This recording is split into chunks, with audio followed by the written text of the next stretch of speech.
हमारी संस्कृति, हमारे संस्कार सदा रहें हमारे साथ। सब्सक्राइब करें तिलक। कई तरीके की एलईडी लाइट्स आपके घर और ऑफिस के लिए। GR LED lights, make India bright. इस यज्ञ के आध्यात्मिक, आधिदैविक और उत्कट आदि भौतिक इन तीन प्रकार के उत्पातों का खंडन होता है।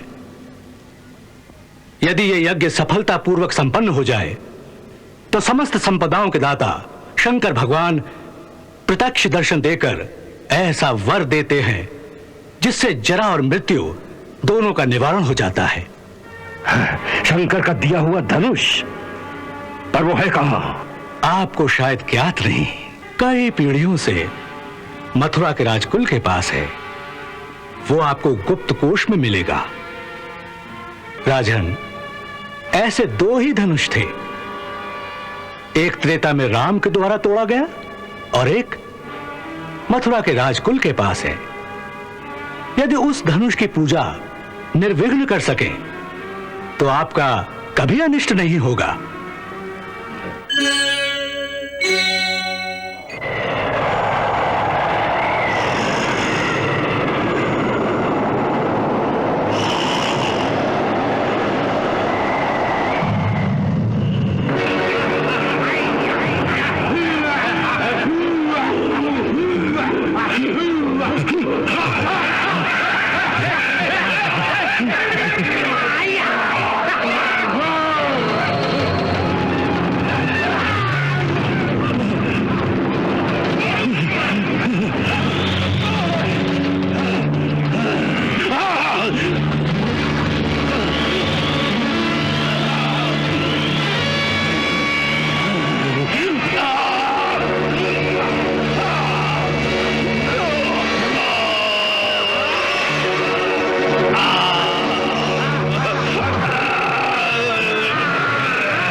दरबार में हमारे समस्त सेना नायक उपस्थित हो। जाओ जाओ जाओ जाओ। हाँ।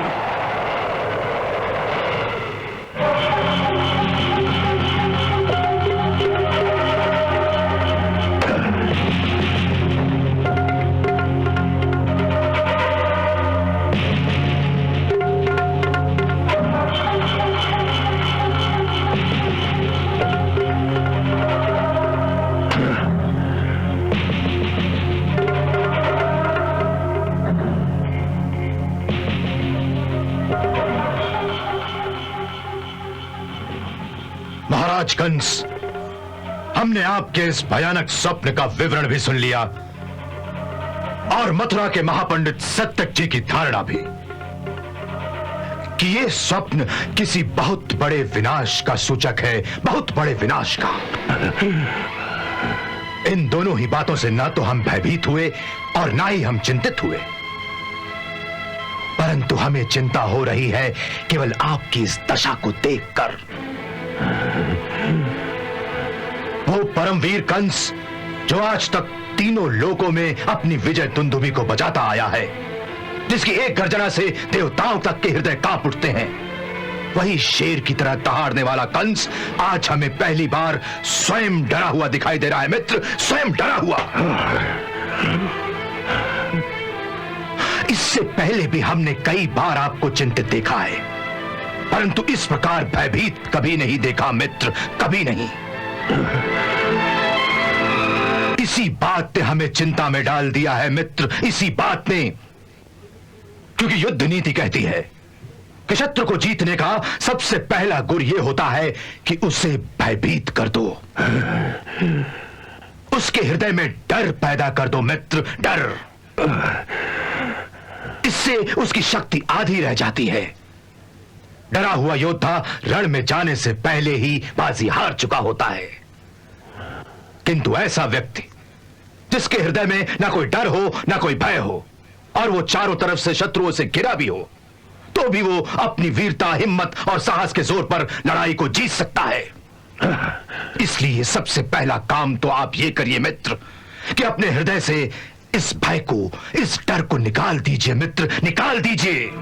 इस डर को कैसे निकाल दूं मित्र, कैसे निकाल दूं? क्योंकि मैं प्रत्यक्ष देख रहा हूं कि तुम्हारा ये त्रिलोक विजयी कंस आज तक हर कदम पर उस बच्चे के सामने हारता चला आ रहा है। उसके सामने हमें अपनी हर चाल में मात खानी पड़ रही है। उसने हमारे परम शक्तिशाली योद्धाओं का एक एक करके संहार किया।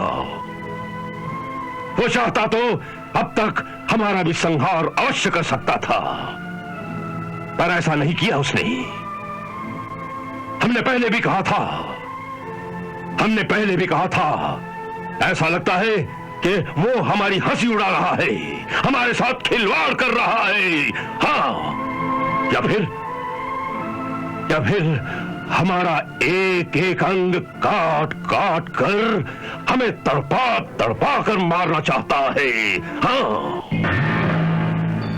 ये ऐसा ही खेल है जैसे एक शेर किसी हिरन को मारने से पहले उसे थोड़ा थोड़ा भागने दे, फिर उसकी एक टांग काट खाए और उसे थोड़ा और भागने दे, फिर उसकी दूसरी टांग काट खाए, फिर भागने दे, फिर उसकी गर्दन जख्मी कर दे, फिर उसकी कमर तोड़ दे,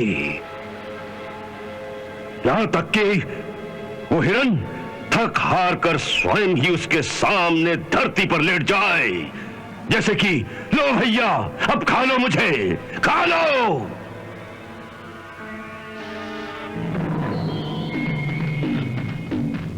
यदि ये बालक भी हमारे साथ ऐसी ही खिलवाड़ कर रहा है तो फिर इस प्रकार तिल तिल करके मरने से तो अच्छा है कि मैं एक बालक के हाथों मारे जाने की निंदा से बचने के लिए स्वयं ही आत्महत्या कर लूं। आत्महत्या कायरों का काम है मित्र, कंस जैसे वीरों का नहीं है। परंतु जिस वीरता को विजय प्राप्त न हो, वो वीरता किस काम की? हो सकता है कि वीर को विजय प्राप्त ना हो, परंतु वीर कभी पराजित भी नहीं होता मित्र, कभी पराजित नहीं होता, क्योंकि पराजित होने से पहले ही वीर युद्ध में मर जाता है। और उसके मरने को मृत्यु नहीं, वीर गति कहते हैं मित्र, वीर गति। महाराज बाणासुर, शब्दों के हेर फेर से हार जीत में नहीं बदल जाती। आपने सत्य कहा महाराज, शब्दों के तर्क जाल में उलझने से समस्या का समाधान नहीं हो सकता। समस्या का समाधान होता है कर्म करने से, उपाय करने से। परंतु वो उपाय कौन बताएगा? जो ज्ञानी हो, बुद्धिमान हो। महाराज, वीरता एक मुंह जोर घोड़े की तरह होती है, जिसे ठीक रास्ते पर भगाने के लिए एक अच्छे सवार की आवश्यकता होती है। उसी प्रकार अकेली वीरता कभी नहीं जीत सकती। जीतने के लिए उसे बुद्धि के मार्गदर्शन की आवश्यकता होती है। वो ज्ञानी, वो बुद्धिमान कहां है? यहीं आपकी सेवा में महापंडित सत्यक जैसे विद्वान इस राज्य में उपस्थित हैं।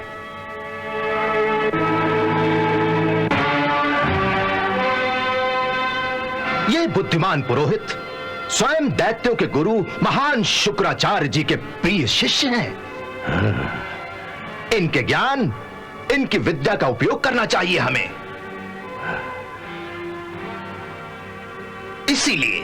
इसीलिए आज मैंने इन्हें यहां इस सभा में बुलाया है।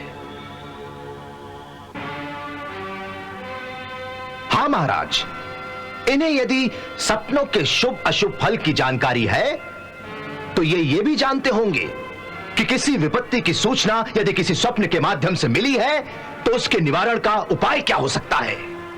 हे महापंडित सत्यक जी, क्या आपके पास कोई ऐसा उपाय है, कोई ऐसी विद्या है जिसके द्वारा उस आने वाली विपत्ति का निवारण हो सके, जिसका संकेत मेरे दुस्वप्न में मिलता है? अवश्य राजन, अवश्य। परम गुरु शुक्राचार्य के शिष्य के रहते आपको किसी बात की चिंता नहीं होनी चाहिए। दैत्यों के हित की रक्षा करना मेरे गुरु का आदेश है और आप दैत्य शिरोमणि हैं, इसलिए आपके हित की रक्षा करना मेरा कर्तव्य है।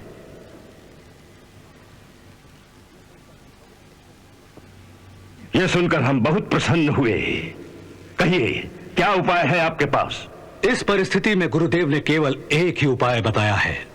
क्या? राजन, आप महेश्वर का यज्ञ करो जो समस्त अरिष्टों का नाश करने वाला है। इस महेश्वर याग का नाम है धनु यज्ञ। भगवान भूतनाथ के दिए हुए धनुष की पूजा द्वारा यह यज्ञ संपन्न होता है, जो दुस्वप्नों का विनाश तथा शत्रु भय का निवारण करता है। इस यज्ञ के आध्यात्मिक, आधिदैविक और उत्कट आदि भौतिक, इन 3 प्रकार के उत्पातों का खंडन होता है। यदि यह यज्ञ सफलतापूर्वक संपन्न हो जाए तो समस्त संपदाओं के दाता शंकर भगवान प्रत्यक्ष दर्शन देकर ऐसा वर देते हैं जिससे जरा और मृत्यु दोनों का निवारण हो जाता है। शंकर का दिया हुआ धनुष, पर वो है कहां?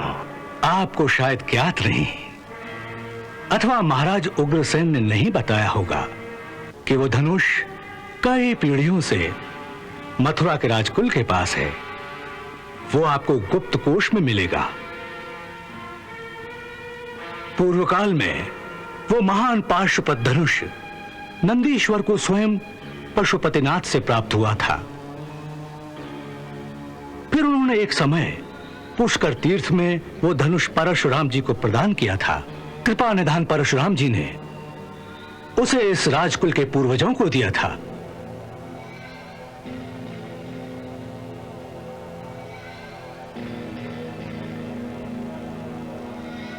त्रिपुरारि ने उसी धनुष के द्वारा त्रिपुरासुर का वध किया था। राजन, ऐसे 2 ही धनुष थे। एक त्रेता में राम के द्वारा तोड़ा गया और एक मथुरा के राजकुल के पास है। यदि उस धनुष की पूजा निर्विघ्न कर सके तो आपका कभी अनिष्ट नहीं होगा।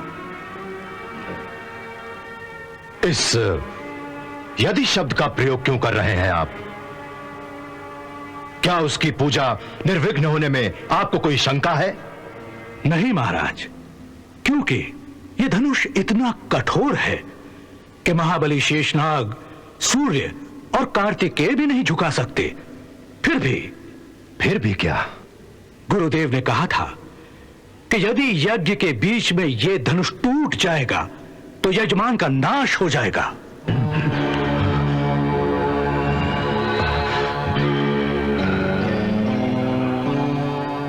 परंतु उन्होंने यह भी कहा था कि नारायण के सिवा इस धनुष को कोई नहीं तोड़ सकेगा।